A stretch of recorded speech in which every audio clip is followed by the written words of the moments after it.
You guys know that I come on here multiple times a day because, I want to give you guys the information that you can use because information is power. And to be informed is also to be empowered. Now, I see the comments of people saying that I should take a break and I should take some rest. And while I do appreciate all the love, you guys, I know that I have to do what's best for you. Like whenever I fire up my camera to talk to you guys, I do it because you guys deserve to know what's happening. Now, given that pretext, France's President Emmanuel Macron is blaming social media platforms for the riots that have been happening there. Now, I can't take any blame for that. I'm not promoting any kind of violence or any kind of rioting. Now, I want you guys to understand that I just don't like violence. Like I will avoid confrontation wherever possible. Now, I will stand my ground, so I will say that, but I'm not going to provoke it. But if your policies don't sit well with your constituents, they're not going to be happy. So they need to stop trying to blame social media for their shortcomings. Now, if there are actions that took place under your watch and they don't like it, well, they're going to tell you that they're not happy. And these riots are a major show of force to tell Macron that no, the people of France are not okay with what he's doing, along with the policies that he's approved. Now, speaking of pissing us off, right? Multiple headlines that show corruption with the Department of Veteran Affairs have come out, with one of them ranking in more than $100 million. Now, wow, like this is honestly despicable, right? It's not enough that many of our veterans are struggling with their finances and their housing situation. Many homeless veterans are just, without a place to stay. But for people to just outright steal from the department, it's just completely unacceptable. I mean, do you think that any action will actually be done to correct these mistakes? Now, we also got solar energy, and it hasn't lived up to its potential. And in some bad news, a baseball-sized hailstorm is going to cost solar projects in Nebraska a ton of money, as thousands of solar panels just got destroyed. Now, this is the question that many of us still have for solar energy. Like, is it truly dependable? And how much are they planning to spend to maintain these solar energy infrastructures? Also, an illegal twist of fate with the Ocean Gate Titanic tour scandal, passengers on board the vessel were never called passengers and were instead called mission specialists. Now you gotta ask why, right? Now they must have had a time machine because they put this in place to protect the company if ever somebody would die during one of their tours. You pay $250,000 and the company has done its due diligence to ensure that they're not liable for any possible deaths. It's kind of messed up, but it's also kind of smart at the same time. All right, guys, let's go ahead and get right into the updates. By the way, if you own a home, make sure your home is protected. Get your free home warranty quote. You'll see a link for that in the description down below this video. $105 million. This is how much one man from Nampa, Idaho was able to steal from the Department of Veteran Affairs due to fraud schemes. Michael Bostic, who founded the California Technical Academy, it's a for-profit school offering technical training programs at 3 different locations near Los Angeles and San Diego. He came up with a scheme along with 2 other people who also worked with him. Now, between January 2012 to June of last year, Bostic worked with 2 co-defendants to enroll unknowing veterans in courses, falsifying records, ultimately making it seem as if the courses were completed. Now, this particular scheme, it relied on phone numbers that Bostic controlled, meaning that, when regulators called on these veterans to verify their information, Bostic and his 2 accomplices would then impersonate said veterans. They also took more than $72 million in education-related government benefits that were supposed to go to 1,793 different enrolled veterans, almost 1,800 veterans. Now, what do you guys think about this? Now, personally, I don't know how these people sleep at night, knowing that they're just straight up stealing from veterans of all people, right? People who defended our country, put their lives on the line. Well, they're going to have a lot of time to contemplate their actions as they've been sentenced to 5 years in prison. To be quite honest with you, they actually got off pretty lightly given the nature and the value, the quantity of the amount of theft that they did. But since we're already talking about having a conscience, were you guys aware that people who boarded the Titan submersible of Ocean Gate were not referred to as passengers? They were actually called mission specialists as a part of their bid to avoid legal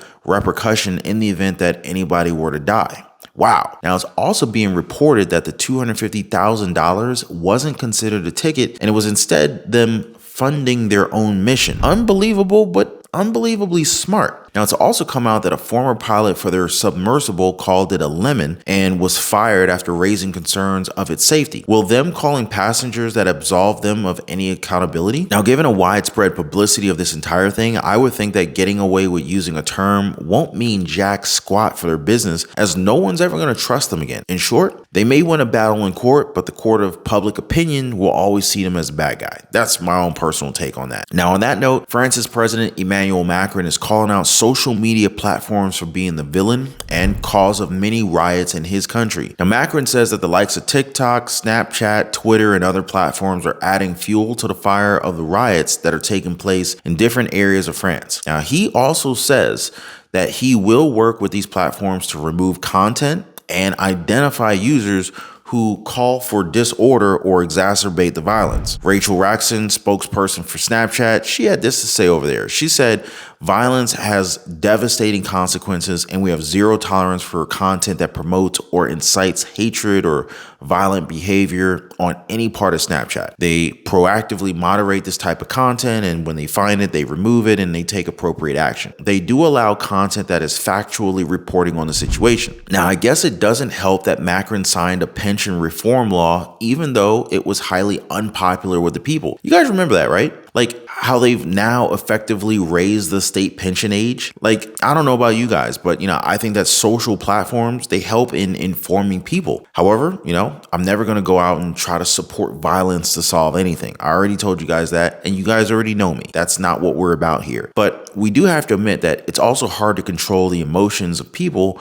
who feel it as they're being wronged by their government and their leadership. But what do you guys think about that? Now, on the topic of change, we all know just how much the government supports renewable energy and how excited they are to move away from fossil fuels. Electric this, electric that, get rid of your gas stove, get rid of your gas car, that kind of stuff, right? But there's a lot of questions when it comes to sustainability. And this latest incident in Nebraska just opened up a whole lot more. So part of the Nebraska Public Power District, the NPPD, Sunwise program was recently destroyed by a baseball-sized hailstorm. Now, this project is worth millions of dollars, and it's consisting of over 14,000 solar panels that were said to be hail-proof. And like I said, they got destroyed by hail. So evidently they weren't hail-proof, right? So I got a few questions. So first, I saw a photo of this thing and, was there any plan at all to try to protect it from harsh weather? I mean, the thing was exposed with nothing to protect it at all. I guess it needs to have sunlight.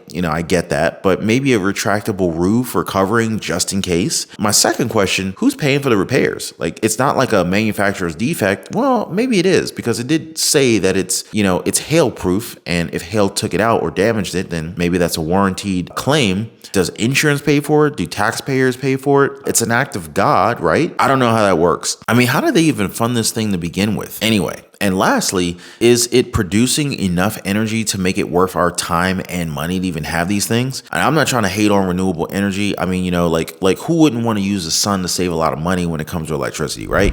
But at the same time, it just seems to be costing us a lot of money to keep these things running. But hey, you guys tell me what you think in the comment section down below. Also, let me know what you guys think about today's updates, like what we talked about today. Now, you guys can also reach me in the comment section down below. Why? Well, if you're like many people in this community, you're probably trying to gear up for this economy and to be able to pave your way toward financial freedom, right? That's highly commendable. And I know that this is not going to necessarily be a simple task, but I like to make myself available to you guys. I mean, we can talk about side hustles, small businesses, ventures that could potentially generate multiple streams of income.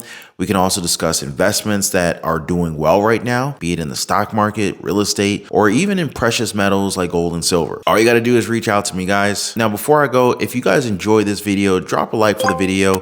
If you want to see more content like this, consider subscribing to the channel. Really appreciate the support, you guys, and I'll catch you guys on the next one. Y'all be safe.